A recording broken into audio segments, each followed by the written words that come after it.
Hey guys, Mr. Happy here, and today I'm going to do a video on my overall thoughts of patch 2.4. I've done this for every patch prior, and it's one of my favorite videos to do after a patch. Keep in mind though that everything in this video is strictly my opinion, so feel free to have a different one. I'm not going to be going over a lot of the little details. You know, the patch notes were huge, but there's a lot of little things in there that I'm not going to be able to get to. I'm just going to stick with the meat of the patch, the main story, Hildebrand, Shiva, the new dungeons, crafting, ninja, coil, final coil, those kind of things in this video. If you want to skip to my thoughts on a specific one, there's annotations in the top left of the video, so you can just click on those. You're like, oh, I wonder what he has to say about ninja. I made a whole video about it, but I'm going to give a condensed version of it here as well. So let's start off with the main story. It's probably the biggest piece of every patch considering the way that the game is laid out.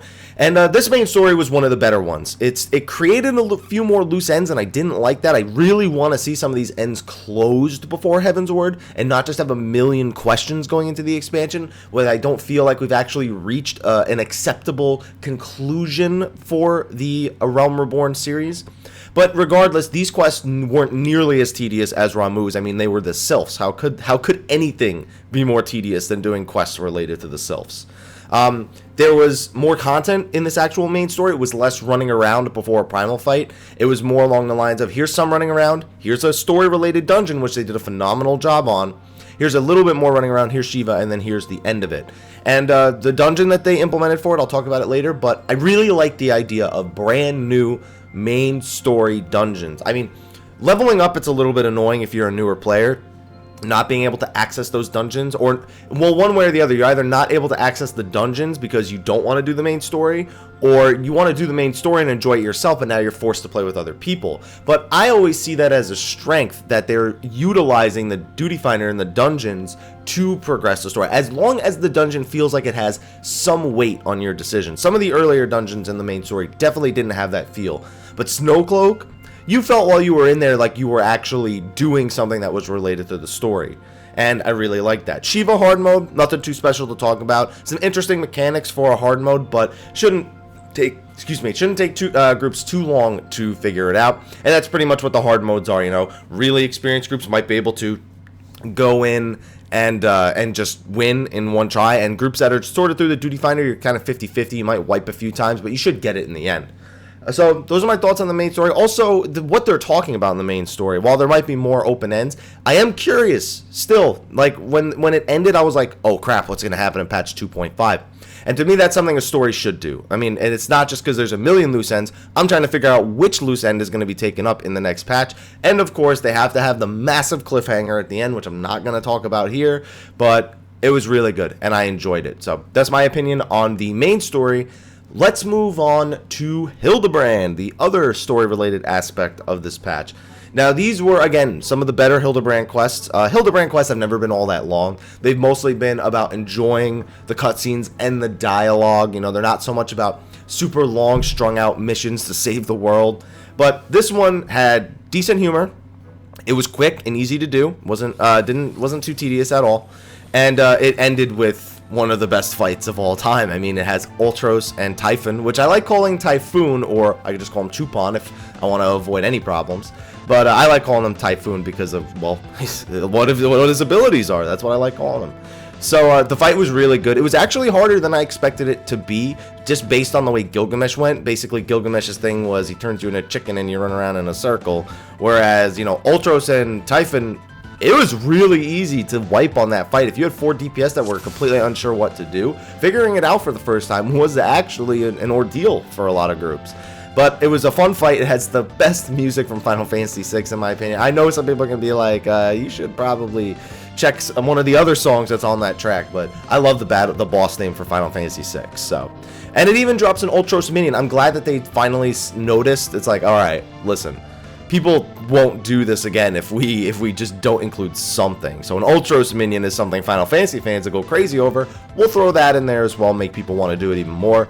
I think it's working because my queue for Ultros is very, very short compared to what the battle at Big Bridge was when it came out. So enjoying that. Hildebrand, funny as usual. If you either like the guy or you hate him, I like the guy. So I'm going to go ahead and give that a thumbs up as well. Now the new dungeons are next, and again, these are the best new dungeons I've done in a while. Last patch's dungeons I despised. Hullbreaker I liked, but it was so long, like it was so much running, I wasn't that big of a fan of it. Snowcloak is kind of the same, where it's kind of a lot of running with not too many enemies in those spaces, but the aesthetic is much more enjoyable. Bosses are a little bit more enjoyable than Hullbreakers were. I mean, it's pretty hard to top a gorilla throwing crap at you, but I enjoyed Snowcloak more than Hullbreaker, and I definitely enjoyed Sastasha and Karn more than I enjoyed Stone Vigil and Tamtar. Tamtar, yeah, the story was great the first time through. I hated running that dungeon subsequent times. I actually really like running Sastasha and Karn subsequent times. I really enjoy all these dungeons. I think the last time a hard mode was this good for me, it's probably Brayflox, and I got sick and tired of that place. I mean, who didn't? But the new dungeons are really good. The bosses, not too difficult, but the one thing that each boss does can totally throw a group for a loop if they don't know what to do. Every single boss has one thing that you can mess up, like one really big thing you can mess up. And if you mess it up, it's probably gonna kill you. Like, I like that. I get it, yeah, it's a little bit more punishing than some of the previous, but I mean, that may be why I like them a little bit more. And you gotta remember, when people start picking up more Ironworks gear, people start picking up gear from the final Coil when the next relic steps come out, all that stuff is gonna be easier. So don't worry about it for too long. It's still pretty easy to farm Soldiery and Poetics through all those things.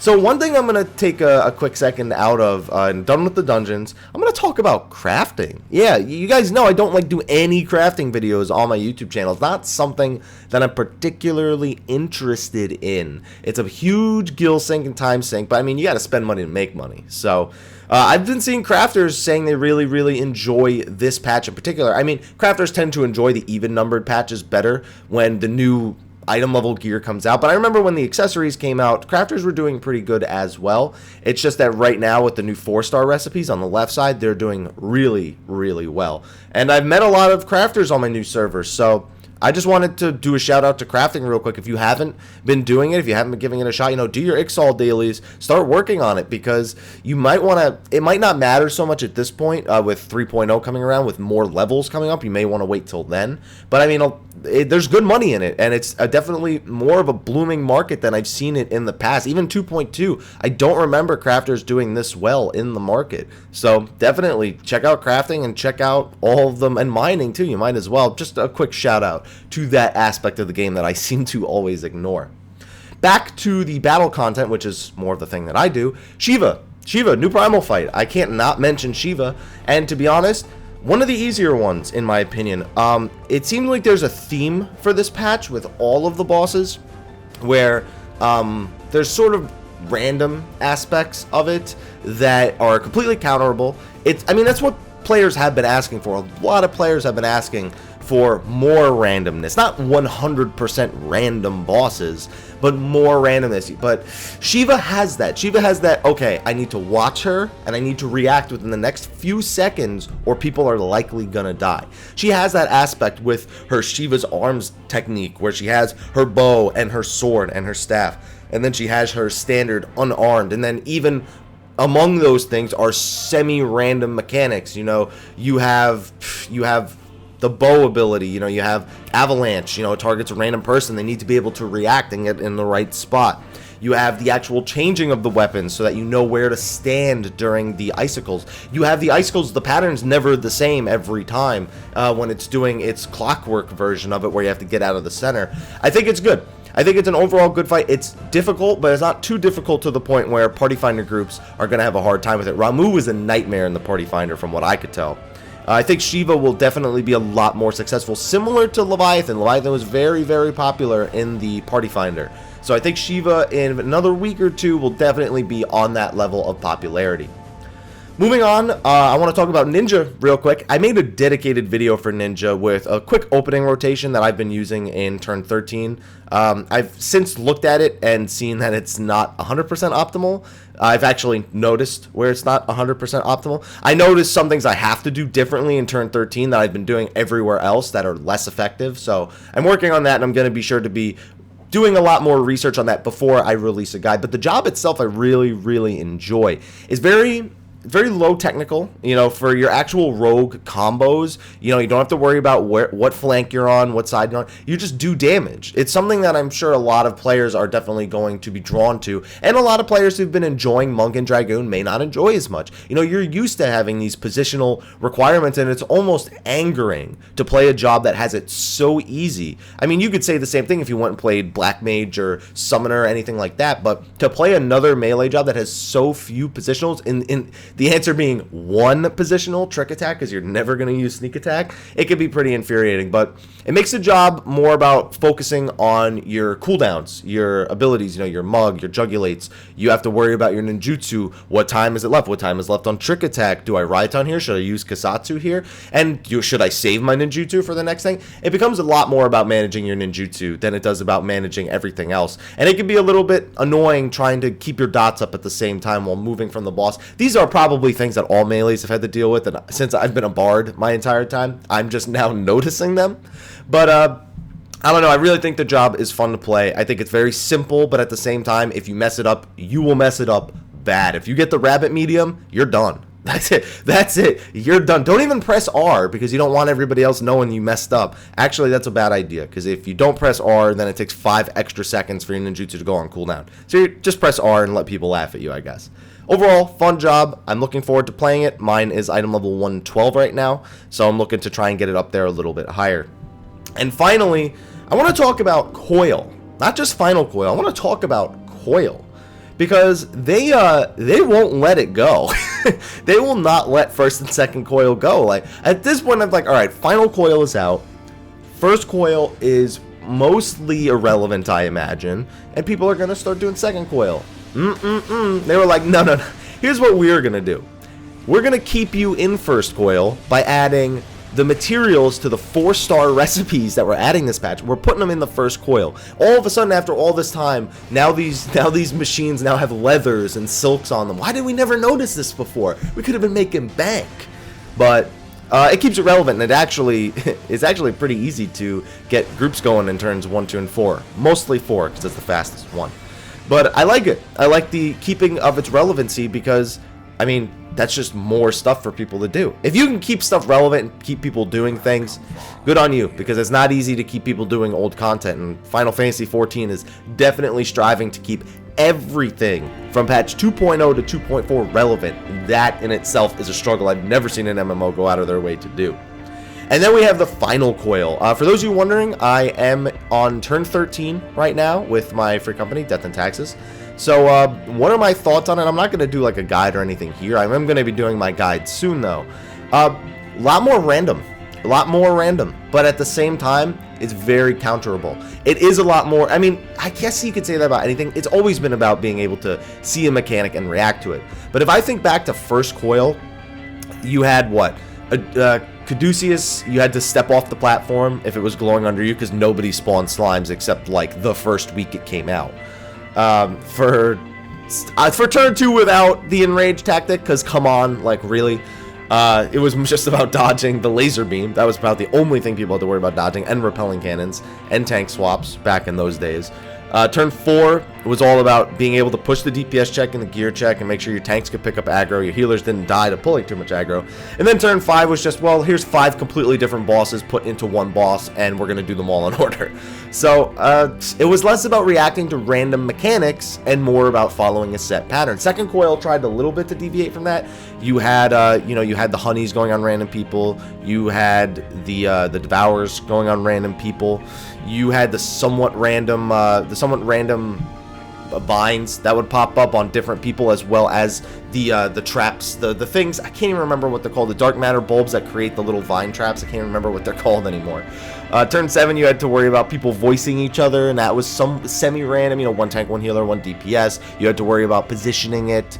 But you know what? It was still I don't know. It's weird how I'm trying to describe this. When I'm doing turn 10, everybody has to react at the same time. It's not just random, a few select people who has to react. It's random, and everybody has to be able to react.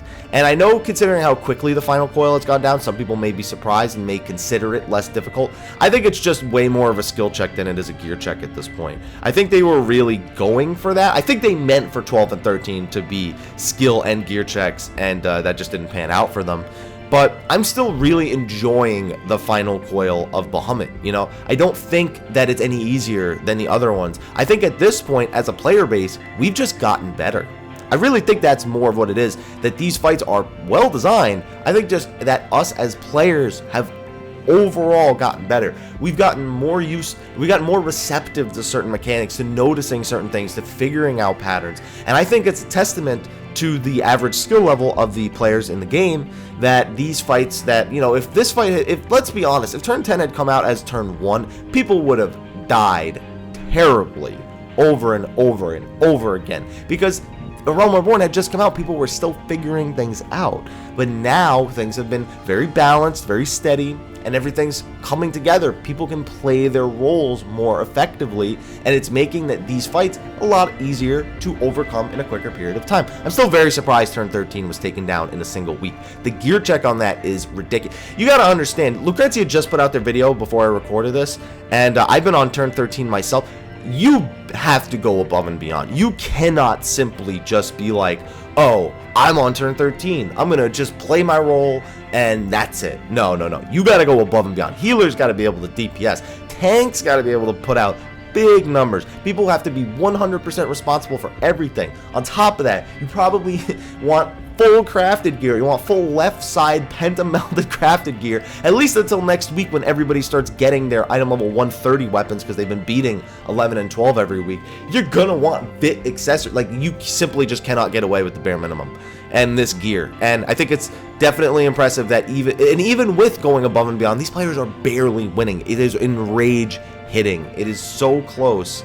And at the same time, I'm just glad that these groups are that skilled. It makes me look forward to Savage Final Coil with like excitement. Like, I'm really excited to see Savage Final Coil and how everybody's competing in Savage Final Coil.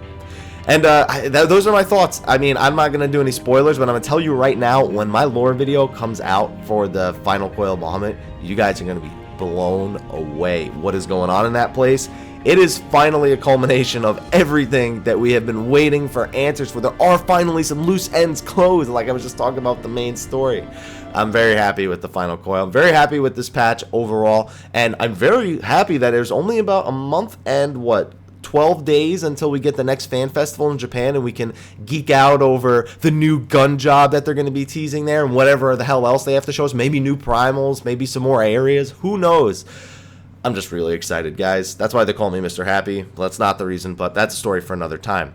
Anyway, those are my thoughts on patch 2.4. Be sure to leave your thoughts in the comment section of the video below. They're your opinions, and don't let anyone tell you otherwise. But anyway, guys, be sure to like, favorite, subscribe, and share for more Final Fantasy XIV information guides, videos, whatever. And until next time, take care.